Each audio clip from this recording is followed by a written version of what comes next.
Welcome, Alex Kelley. Thanks for accepting our... Sorry? Thank you. Oh, you're welcome. From Tribe Payments, I want to start with asking, how has the event been going for you so far? It's been very eye-opening. So I've been learning a lot today. The main reason for me coming is to learn more about the airline and the travel space. So it's been really interesting. Lots of new acronyms for me to learn, if I'm honest with you. But learning a lot and just kind of understanding the intricacies and the way the different parties connect and the challenges they face. There's definitely a lot of them.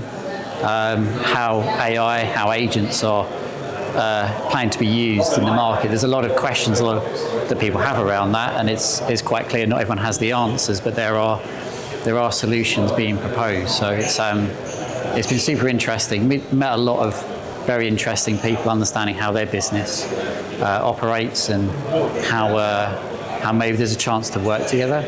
But yeah, just generally like a school day for me, if I'm honest. I'm just learning, taking down as many notes as possible and learning a lot.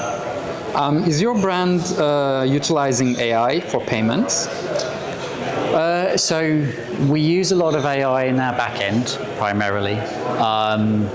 It supports our development processes, and of course everyone uses the chat GPTs to enhance what they do.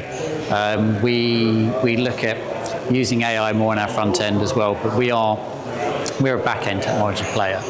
So there's less kind of high volume client interaction, so we're more personal or interpersonal with that, less use of AI, I guess, with our client interactions. But we use AI throughout our ecosystem for sure.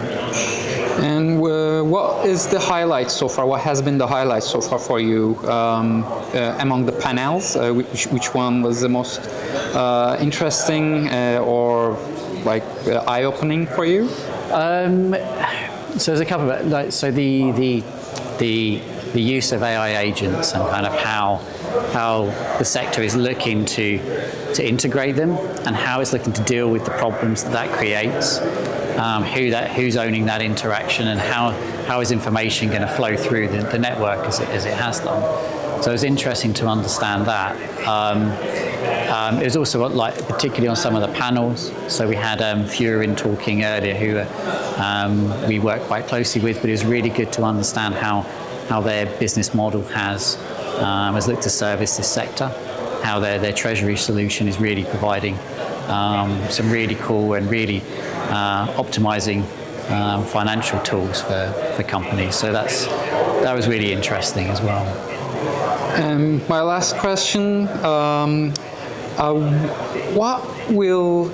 do you think AI will solve more problems or create more problems? What time frame are we talking about? Because I think if you talk about short term, I think there's a lot of efficiency gains, and I think it will improve consumer experiences, particularly if we talk about the travel sector. I mean, you go long term enough and AI just replaces everything, and I don't really know how you answer it then. But I think in the short to medium term, I think there's a lot it can do. I do think I was right. One of the panelists mentioned earlier that there's going to be a lot of hit and miss, but you need to be on that. You need to be on that train, or you need to be on that road, and trying things out with AI. Not all of it will work. It may well fail, but if you're on that path, you'll find one that does work, and you'll get efficiencies, and you'll have a better product, and you'll have a more relevant product off the back of it. And I think that's really where your question's going. So I think it will provide those productivity gains that as a nation, as a kind of a sector, everyone's generally is really pushing for now. And I think it's a good thing in that sense. All right, thank you very much. That's all from me, and have a great event. Thank you very much. It's great to be here.